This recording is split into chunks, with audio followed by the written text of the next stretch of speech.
you could actually do with HST. And so now instead of looking at plant formation out at AEAU, you can actually look at plant formation, giant plant formation that would be taking place, in the kind of the regime of our system where giant plant formation actually took place, right? Something like that.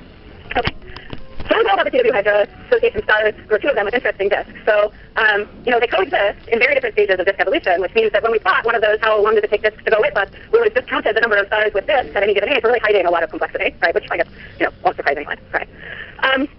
These young stars near the sun actually fall all over the sky. So this is a plot from Skolnick et al. 2012 where we used a UV selection to try to find young stars, and we went and got parallaxes of them again with our camera to figure out which ones belong to these nearby young associations. And there were new members of Ticonophrologium, of Columba. There were two new members in that paper of TW Hydra Association. But you can see a lot of these young stars that are scattered around. And so I want to talk briefly about one other association, which is the Beta Pictoris Association, which kind of falls all over the sky, but largely in the southern hemisphere, because these are very close to the sun. And there is a claim of a traceback age used. Most of these had Hipparcos parallaxes, and so you could do that kind of galactic space motion traceback with the Hipparcos data. And there's a claim that they converged about 12 million years ago, although that's now been disputed, and lithium depletion ages for the association are getting ages about 20 million years. So it does look older than the TW Hydra Association just by virtue of the fact that there are fewer disks. Okay, so there are about the Herschel paper on this hasn't been published yet, so I don't exactly know what they found, but roughly a third of the stars have debris disks, but there are no massive disks like the TW Hydra disks that are capable of forming gas-giant planets in the Beta Pic Association.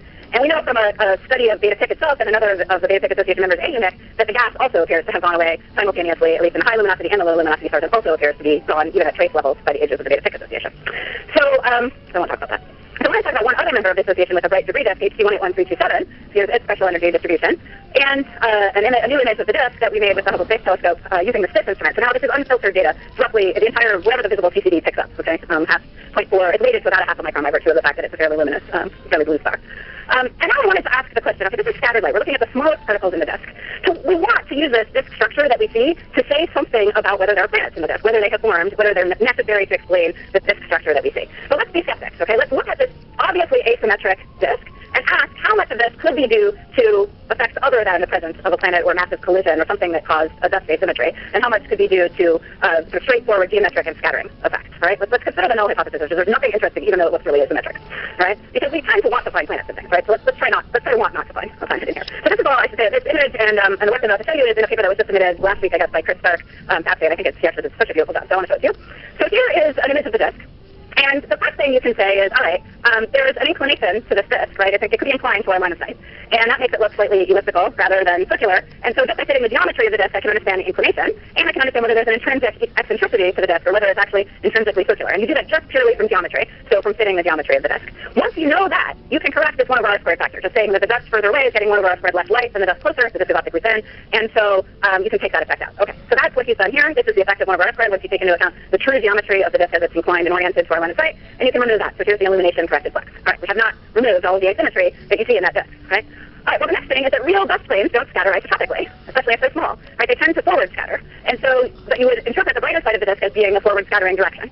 Well, now you can measure, because again, you know the true geometry of the disk, you can measure the angle from the star to the dust grain to the telescope, your eye, and you can measure that scattering angle. And then you can actually measure an empirical scattering phase function. So just ask, as a function of angle, how much dust flux are you getting, right? And then you can remove that. And then what you get is really an optical depth, like how much dust is at each location in the disk. And I'm going to come back to this really important scattering phase function in a minute. Okay. And sorry, I should have said that this again depends on knowing the geometry of the disk, right? So really knowing the angles from the star to the dust to your eye. Okay. And now you can see that there's still an asymmetry in the disk, right? There's still more flux, more optical depth in one place. And this is just this rotated so that the F-astron is located at a particular direction. I guess that's out. Okay. So there are a few things here. So one is we really do think that we've detected an asymmetry in the disk, and the important thing is it really looks nothing like that asymmetry that you would casually see in the original image. You really have to go through this process to get it right. The second thing is, what does this phase function tell us? And that is interesting. So here is the flux as a function of scattering angle. So it's taking the same distance in the disk from the star and asking how much scattered flux do you get. And remember, the angles that we get just have to do with what nature gave us, right? How that disk happens to be oriented on the sky compared to us. So we only get a range of angles between about 60 degrees and 120 degrees. Now, normally what we do is we then interpret, so you can see it's brighter in this direction, fainter in this direction. Okay, so that's the forward scattering.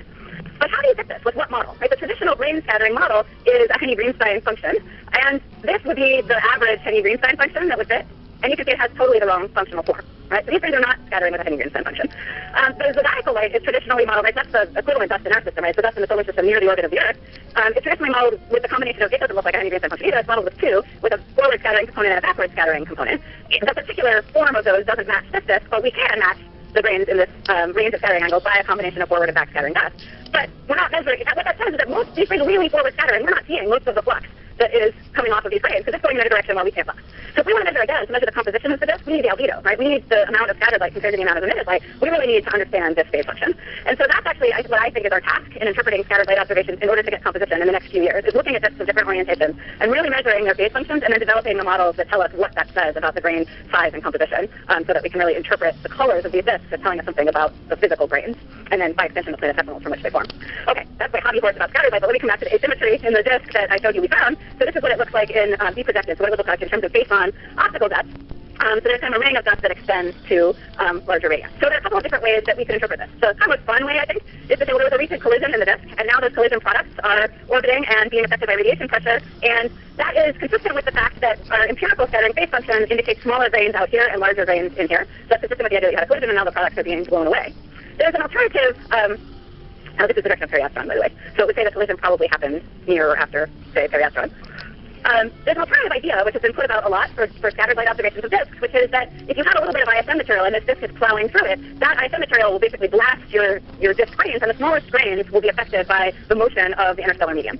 And so you can make a model that looks much like this, and it's in the paper, that shows what could happen if you select just the right ISM density and velocity. But we have no evidence for, this is well inside the local bubble, there's no evidence for ISM in this particular direction, nor does the velocity that you would need for the ISM agree with the velocity that the star is moving. Now, of course, the imaginary ISM that we're invoking could be moving in just the right direction in order to produce this structure. We don't know. So we don't know, as a result of the scattered light, which of those hypotheses it is. And there are a whole bunch of disks that are in this, we have this conundrum for in the scattered light, where we really want to use the scattered light to understand the composition, right? Because it's the only handle we can get. But the disk structure, the small particles can get modified so easily by the ISM and radiation pressure and collisions.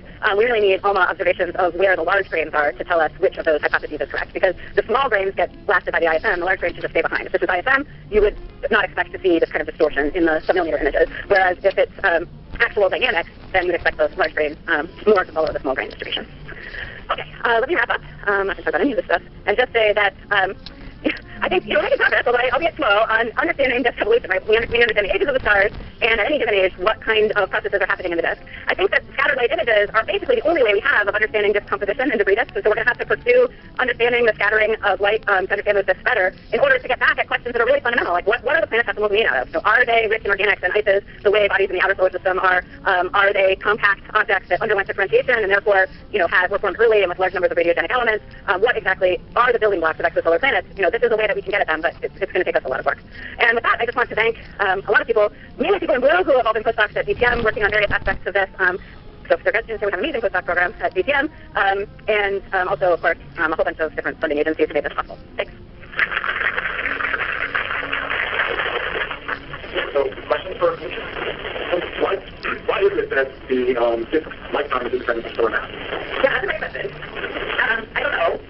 There's weak evidence that it might not be completely independent of solar mass, but the idea would be if it's photon aberration and the EUV photons that are most X-ray photons that are most responsible for that photon aberration are not a strong function of solar mass. Some of them may be from accretion and therefore generated as part of the accretion process isn't a strong function of solar mass. Solar mass have higher X-ray fluxes, higher mass stars, so if it's the X-ray, solar aberration shouldn't be so strongly dependent on solar mass, if that's the main way to say it. And clear whether the shield diversification is clear that the shield is supposed to be a tidal feature. So one idea is that it's on the outskirts of SO7 and it's been blasted, so there was probably a flag anyway. There was some equivalent of molecular cloud there, and it was blasted by some supernovae in the SO7 region, and that triggered one or more episodes of star formations, and that leftover photometry cloud doesn't quite become part of SO7. Why do you think you'll be able to model the phase function uniquely so that you can interpret it? Why do I think so? Honestly, not. I think we have a lot of different clues to the scattering, and no one has ever put them all together. So there are polarization measurements, there are scattering as a function of wavelength measurements, there are size measurements.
Thank you.